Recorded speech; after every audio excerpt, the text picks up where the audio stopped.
teksa po transmetoj spektakli i Big Brother, ku teksa Jozi po dilte nga shtëpia e Big Brother pasi u eliminua pas votimit për finalistët, ai juajti me shuplak Gjestin. Kam të ftuar në një lidhje Skype nga Prizreni Ron Kastratin. Falenderoj shumë që gjete një mundësi për të komentuar këtë të diel, një veprim jashtëzakonisht të dënuar të Jozit.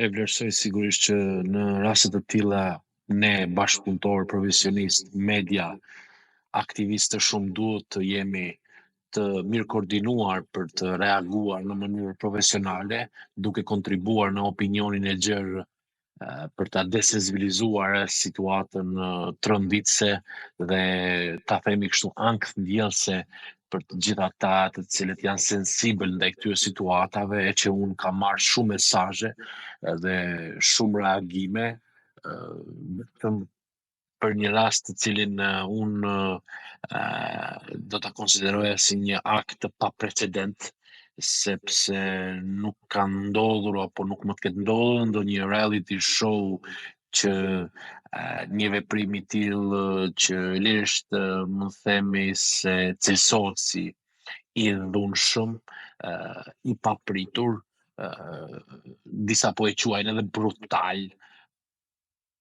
Unë konsideroj që në këto ngjarje në reality show, gjërat duhet të monitorohen në mënyrë vigjilente nga profesionistët dhe përgjegjësit kryesor të produksionit, dhe duket sikur ky veprim nuk është monitoruar mjaftueshëm. Për ne shqiptarët në Kosovë, kjo na ka rënduar jashtëzakonisht shumë, sepse ne në fillim pam një Joz që gati thuajse ishte penduar për ato që i kishte menduar, e kishte thënë paragjykuar mbase për Gjestin në fillet e para të atyre dinamikave që Gjesti në relacion me Jozin i kishin zhvilluar bashk në një lojë si kjo në reality show.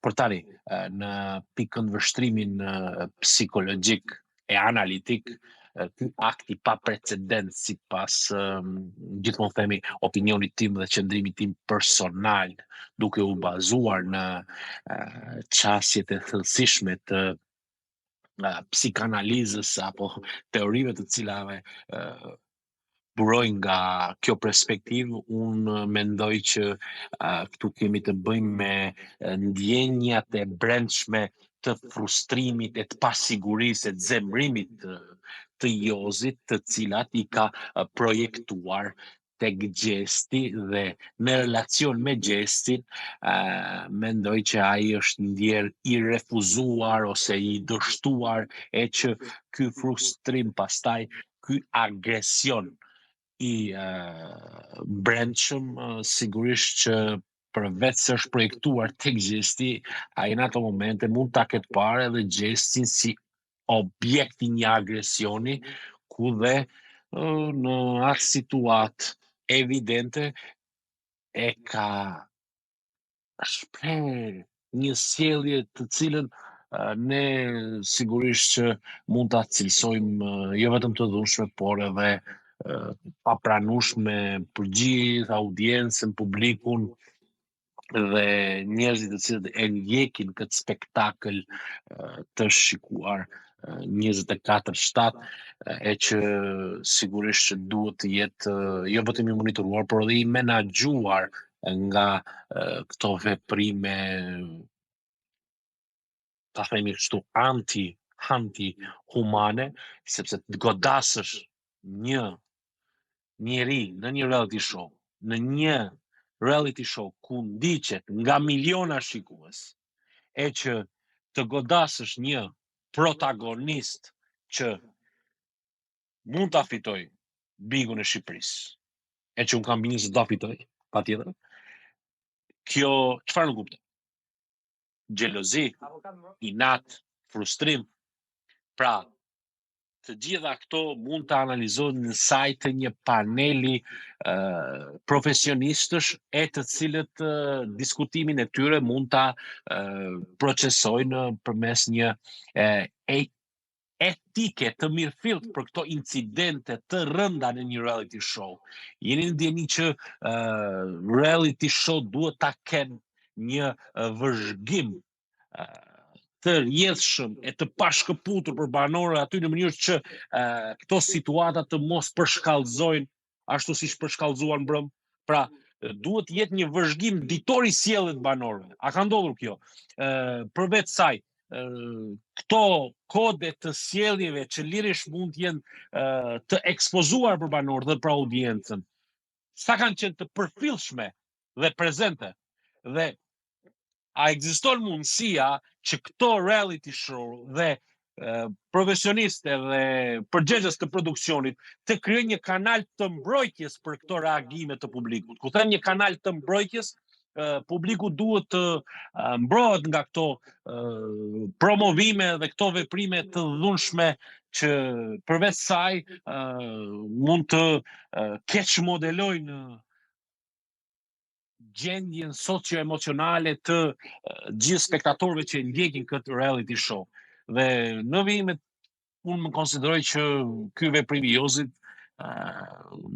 edhe me 1000 pendime nuk do të mund ta justifikonte atë se çfarë i shkaktoi gjestit, një djali të ri me shumë energji e që ka bërë një punë të palodhshme, atraktive në një reality show, pa e goditur asnjëri tjetër. Ato lojrat me vezë, ato ngacmimet janë brenda lojës, por në një reality show goditjet brutale ndaj tjetrit janë jo vetëm të paprecedenta, por dhe të palejuara. Dhe kjo i është bërë me dije banorëve kur janë futur aty, kur kanë qenë pjesë e një procesi vlerësues. Dhe për këtë, unë sot kam vendosur pra ju edhe të parashtroj një model propozimi për një protokoll të etikës brenda standardeve në kuadër të shëndetit mendor, që ka të bëjë edhe për etikën mediatike, edhe për mbrojtjen e audiencës nga ndikimet dhe sigurisht edhe për këto situata të përshkallëzuara që kanë të bëjnë me veprimet e dhunshme dhe jo sigurisht jo të drejta për një reality show si kjo e Big Brother. Në vend se Big Brother të promovonte një lojë spektakolare pa prekur ndjeshmëritë e njerëzve, audiencës që e ndjekin, por kur them pa prekur ndjeshmëri, kam fjalën pa stimuluar apo nxitur agresionin tek ata, çfarë ndodh? Ne shohim një veprim të dhunshëm të një personi që ndjehet i pamenagjueshëm në ato momente. Imagjinoni se këtu kemi të bëjmë me problemin e kontrollit të impulseve. Dhe sigurisht që kjo nuk mund të justifikohet në asnjë lloj forme. Gjesti e hapi derën dhe i tha, ja tani mund të shkosh. Dhe kjo cilësohet burëri, kur dikush i hap derën dikujt për të shkuar me ta. Gjesti nuk i dha asnjë lloj fjale tjetër, ja shiko se je humbës, dështake, dështove, ja urdhë, i japi derën në mënyrë miqësore. Kjo ashtu nga këndvështrimi dhe perceptimi im, ashtu e shoh. E hapi derën, vazhdo tutje dhe doli edhe ta përshëndeste. A kupton? Pra, gjesti nuk e ka provokuar gjatë daljes rrugës në korridor tek dera. Ai thjesht hapi derën dhe priste Jozit ta takonte në mënyrë miqësore në një sjellje krejtësisht etike dhe çfarë mori gjesti si përgjigje? Një goditje flagrante e brutale nga Jozi me idenë se ashtu siç edhe dëgjova e pash në portalet mediatike, nuk ka burr që më hap mu derën. Çka ka lidhje këtu burëria? Se shoh dhe komente, burga, veprim prej burrit. Çka ka lidhje burëria këtu? Nuk e kuptoj. se tani po e kthem edhe në një situatë më pak të ndjeshme, i kërkoj falje audiencës, por nuk ka lidhje bururia këtu. Këtu thjesht feedbacku do duhet të ishte feedbacku i Jozit. Gjesti, faleminderit. Deri tani ke qenë super i menaxhueshëm, ke qenë një lojtar protagonist, të uroj sukses e vëlla dhe vazhdojmë tutje. Roni, Kjo është e papranueshme. a kishte sinjale që Jozi mund shkonte drejt veprimeve të dhunshme gjatë qëndrimit të tij në Big Brother? Reagimet e banorëve, veprimet dhe kompleksivitetet e sjelljes me njëri tjetrin gjatë gjithë kohës kanë qenë në presionin e ndikimin e audiencës, monitorimit të kamerave, ndikime mediatike nga jashtë apo krijimit të ideacion në mendjen e banorëve se si po perceptohen nga publiku, çfarë mbështetjes marrin, si komentohen sjelljet e tyre nga opinionet dhe qëndrimet e atyre që i ndjekin, analistëve, dhe sigurisht që kjo jo vetëm tek Jozi, por të shumë banorë të tjerë mund të nxjisë në disa raste impulsion, nervozitet, sjellje të papërshtatshme apo të pakontrolluara, mungesë të një kontrolli të thellësishëm emocional, mund prek edhe ndjeshmëritë e gjendjeve të tyre psikologjike në disa raste, që sigurisht që Jozi, Laerti dhe shumë personazhe të përfolura në këtë reality show mund të jenë treguar tendencios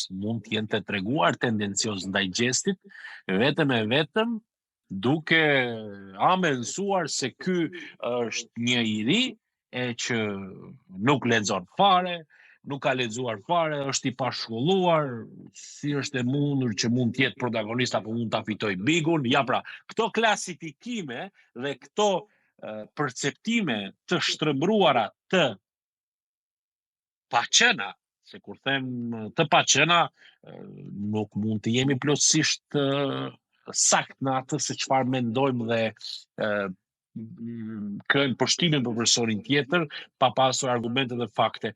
Dhe këto kanë nxitur konflikte, pra këto klasifikime, këto ideacione dhe këto përshtypje e kanë bërë dinamikën e reality show të jetë shumë e nxehtë dhe deri diku, jo vetëm deri diku, por në shumë situata dhe konfliktuoze.